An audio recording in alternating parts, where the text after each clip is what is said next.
L'évaluation de la communication gouvernementale et les rôles et responsabilités des ministres et des chargés de communication, ce sont là les deux thématiques qui ont dominé hier les débats lors de la deuxième journée des travaux sur le renforcement de la communication gouvernementale.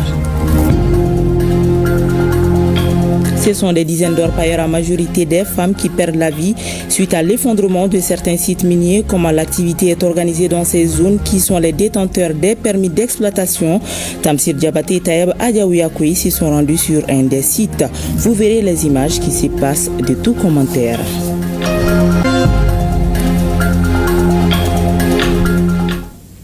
Mesdames et messieurs, bonjour et bienvenue. Abrogation des actes de nomination de responsables administratifs et relecture de certains textes juridiques, suspension par les responsables des collectivités territoriales du permis d'exploitation des mines artisanales octroyées à des personnes de nationalité étrangère, dissolution en vue du conseil municipal de Dabia. Le gouvernement prend des mesures fortes pour éviter des drames sur les sites d'orpaillage. Ces mesures prises en conseil des ministres hier mercredi suite aux drames survenus dans les de Kangaba et de Kenyeba ont été annoncés et commentés au cours d'un point de presse par le ministre de la Sécurité et de la Protection civile et celui de l'Environnement, de l'Assainissement et du Développement durable en présence du chef du département en charge de la communication. Reportage Yaya Konati. Kokoyo, cercle de Kangaba, et Bilali Koto, cercle de Kenyeba, deux sites qui évoquent désormais dans la conscience collective deux drames liés à l'exploitation artisanale de l'or au Mali. Deux drames de trop pour les autorités de la transition qui décident d'agir pour protéger les populations mais aussi l'environnement. Le chef de l'État a instruit le gouvernement de renforcer les mesures pour éviter les drames humains et environnementaux dans notre pays. Son Excellence le président Goïta a en outre pris les mesures suivantes. 1.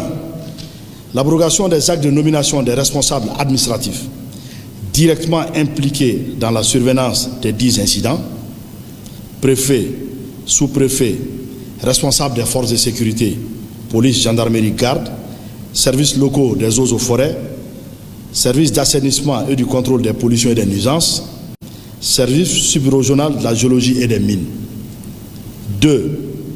La relecture de certains textes juridiques pour, entre autres, mettre fin à la transaction dans le domaine environnemental, faciliter la récupération des équipements impliqués dans l'orpaillage, puis les réaffecter dans le patrimoine de l'État. 3. La suspension par les responsables des collectivités territoriales du permis d'exploitation des mines artisanales octroyées à des personnes de nationalité étrangère. 4. Le lancement de la procédure de dissolution du conseil municipal de Dabia.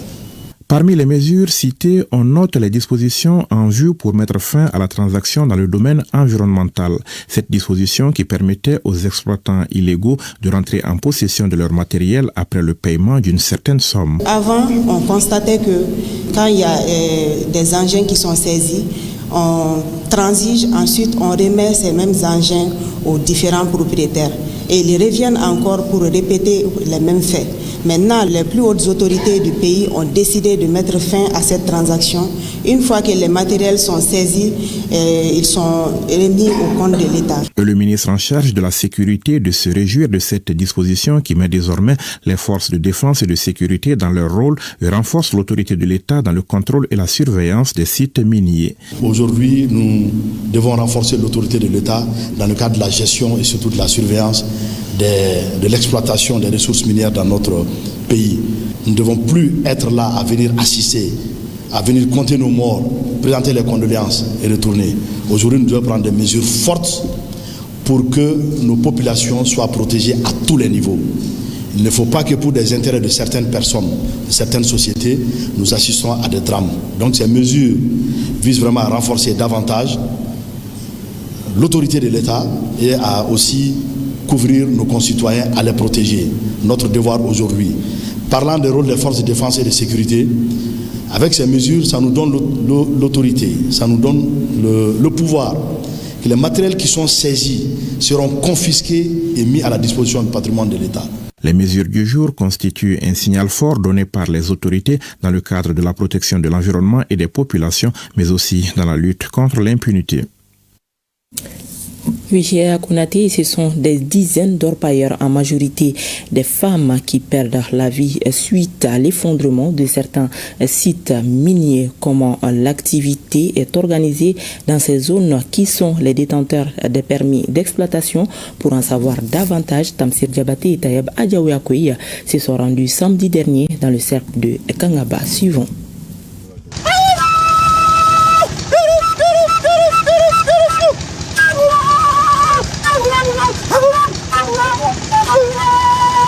L'orpaillage par dragage et l'exploitation artisanale de l'or. Vu l'engouement que cela suscite, il y a de quoi s'interroger sur pourquoi autant d'intérêt, malgré la problématique que cette activité engendre. Le cercle de Kankaba est donc réputé zone d'orpaillage par excellence. La preuve, chaque village a son placeur.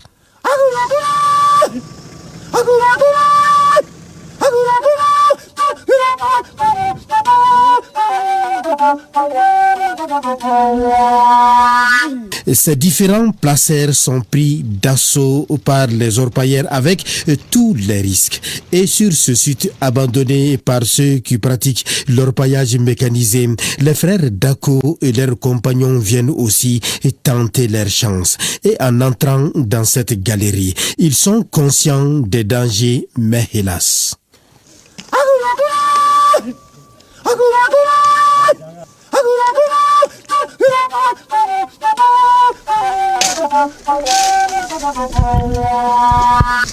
Bon, tiens là, yaro barami koni, barami kanuma na tungela ibo leke.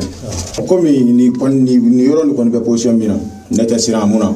I bara la yoro mi makanga tiens la sa yoro ma. Iti se yoro ma boni ma se yoro ma, iti sira ngo. Ara sisa nana na mgo era so mi bitikali ke kani sintika mo boyo. Dans cette galerie qui fait 10 mètres de longueur, Isaka Dako et son équipe ont débuté le surcreusement en décembre 2024. Pourtant, la galerie ne leur appartient pas. Ils travaillent au compte d'une tierce personne. Mais toutes les fois qu'ils trouvent de l'or, le partage se fait sur des règles établies. Tu sais que grand flas sur le signe de défense, tu sais que d'ici flas sur le signe de grand savoir grand dans le sol. Ni sans sur la ça. Na kerani era bien. Avec les gens, les euros savoir. On veut la barque digami kono ni o taille fangeli. O jon taille. Digami ambla digela ni poko mana bola na kerani manga bola la ale ben bon o la antekuma quoi. O joy o tigi o be o dugude o be bon ni o nana o le be kuma no be bon o la ni san sur la ale be fangeleta apare no be fangeleta on mi le be baragi on be fangeleta quoi. Cette image se passe de tout commentaire. Ici, c'est bien les dortoirs des orpailleurs malgré les dangers. La raison est toute simple. Éviter que d'autres personnes ne viennent s'accaparer de leur tas de sol.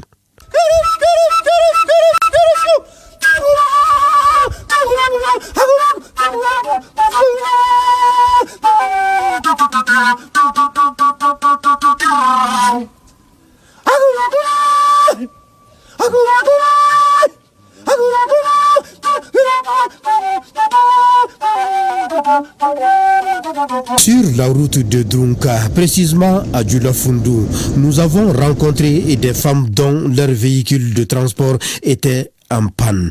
Elles venaient d'un site d'orpaillage. Elles étaient en train de laver la boue prise sur les sites d'orpaillage pour en extraire l'or pour une structure qui appartient à des étrangers.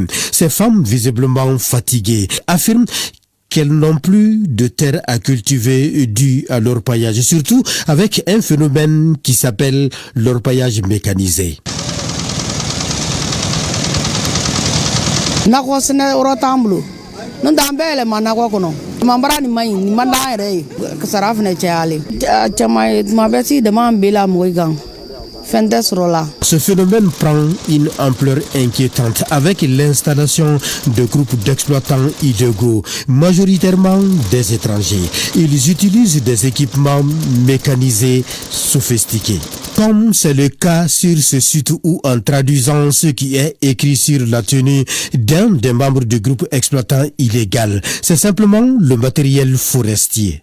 Les conséquences sont désastreuse. Destruction des écosystèmes, pollution des cours d'eau par des substances toxiques et dégradation irréversible de la biodiversité. Les populations locales payent un lourd tribut, affectées par des problèmes de santé liés à ces pratiques. Et les questions qui taraudent les esprits sont les suivantes. Qui donne l'autorisation d'exploitation à ces étrangers et comment ils ont eu les coordonnées géologiques pour savoir qu'il y a de l'or?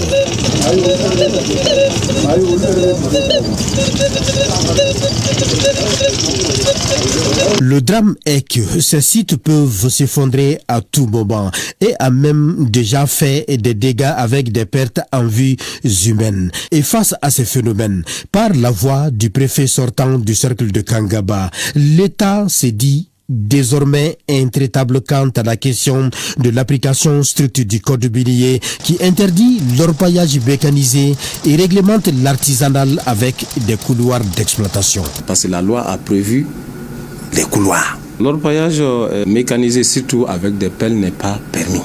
Raison pour laquelle nous avons non seulement tenu des rencontres avec les communautés autour de ces pelles-là et suivi des correspondances adressées aux officiers de police judiciaire qui sont les maires pour qu'ils puissent veiller et nous faire parvenir éventuellement ces situations-là de violation des pelleteuses qui sont sur le terrain. Dans le cercle de Kangaba, certains sites d'orpaillage se sont transformés en un village. Des dortoirs préfabriqués se transforment en des maisons entières construites. Certes, l'orpaillage artisanal est une pratique qui date des années dans le cercle de Kangaba, mais au regard de la situation qui prévaut, le moment n'est-il pas venu de situer les responsabilités afin de trouver des solutions pérennes?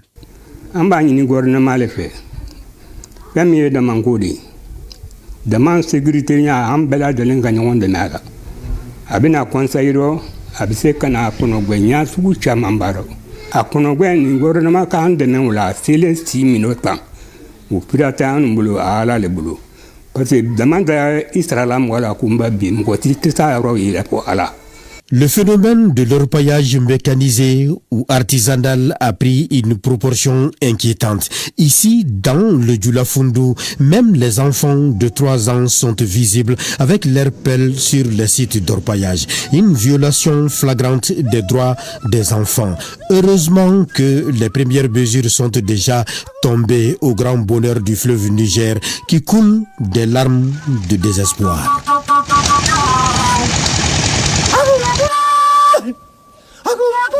Dossier signé Tamsir Diabaté et Tayeb Adjaouyakoui. Ici, à Bamako, les panels se succèdent au séminaire sur la communication gouvernementale. 2 grands sujets ont dominé hier les débats.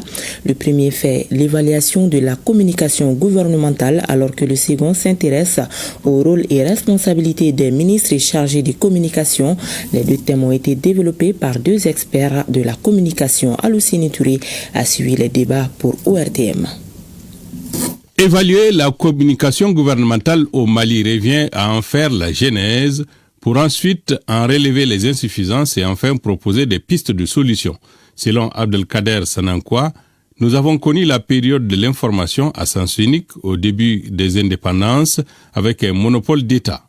Puis, à partir des années 90, la liberté d'expression avec l'avènement des médias privés. La notion de communication gouvernementale prendra finalement corps de 2013 à 2020.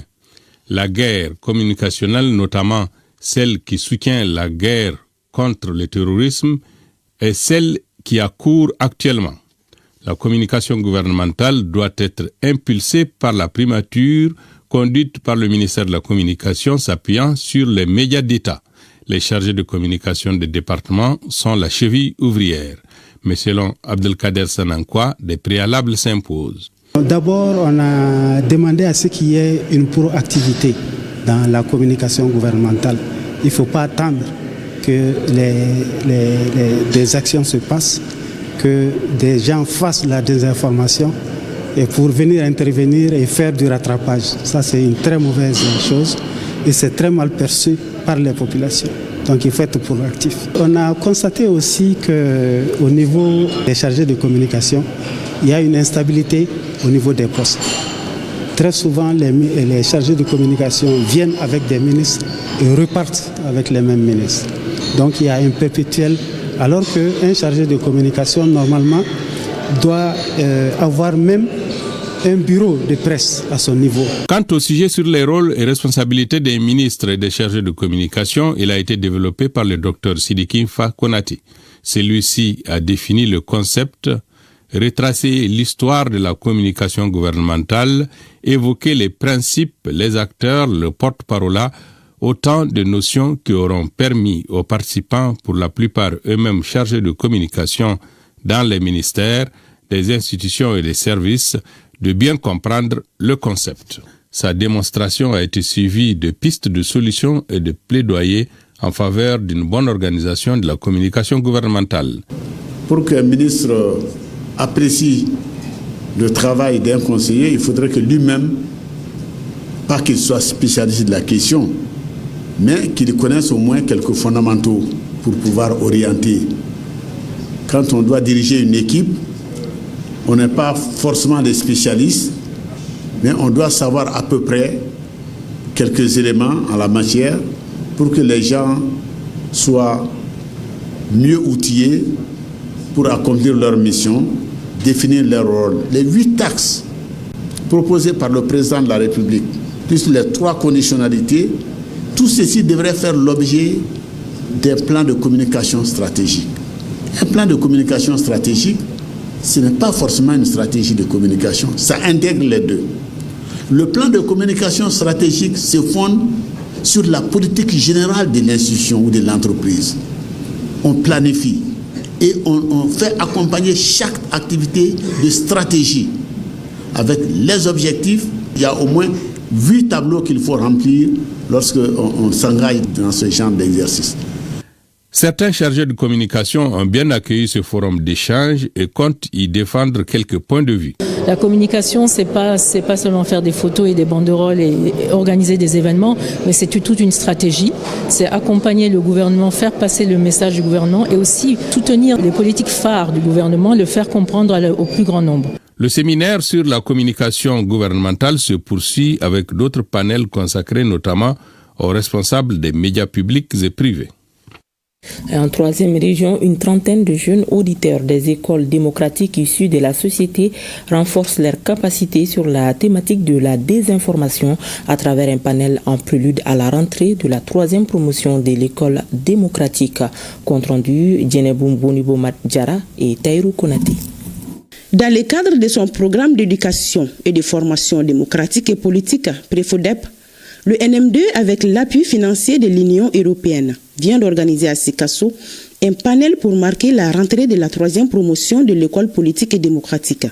Le thème de ce panel est vérification des faits et lutte contre la désinformation, des leviers pour la démocratie et la paix. Nous avions compris que le Mali est dans une situation très critique actuellement, avec l'instabilité sociopolitique.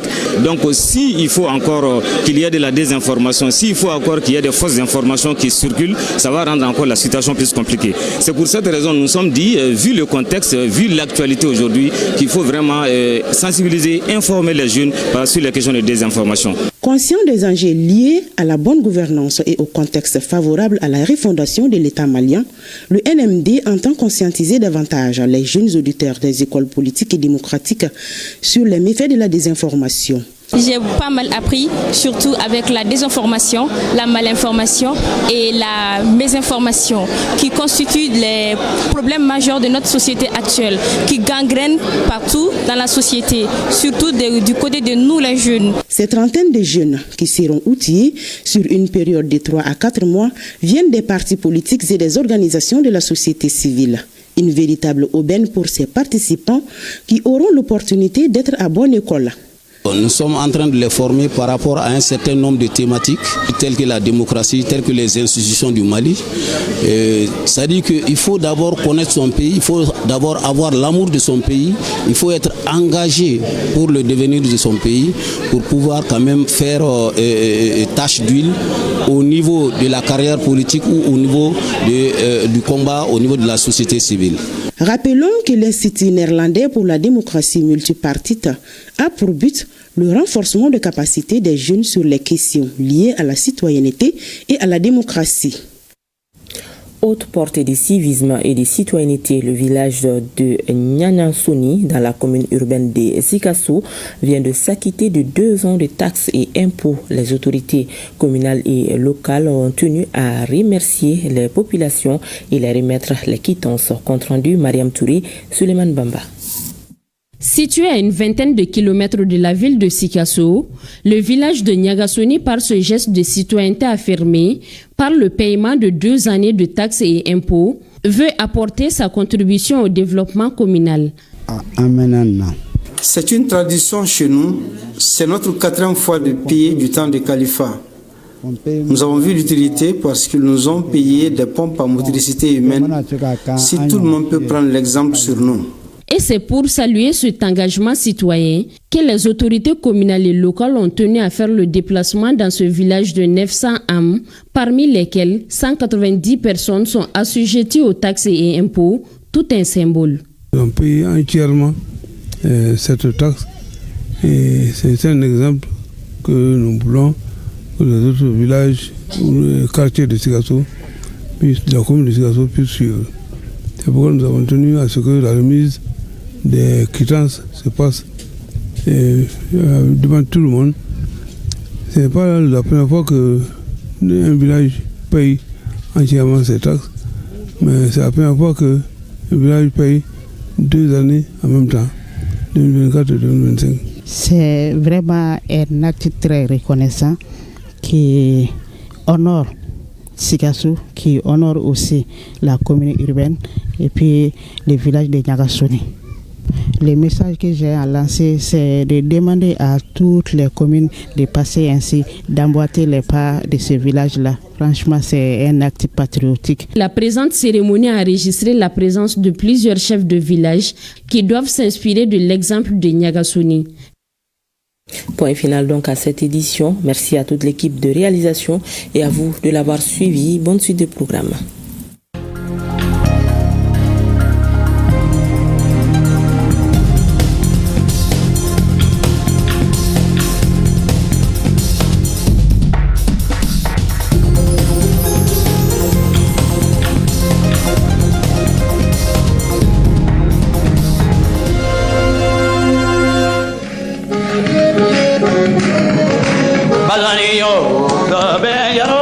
Badani bole fe walona Badani yo sare ya badani e fe walona Badani yo tabe yaro badani wanu majara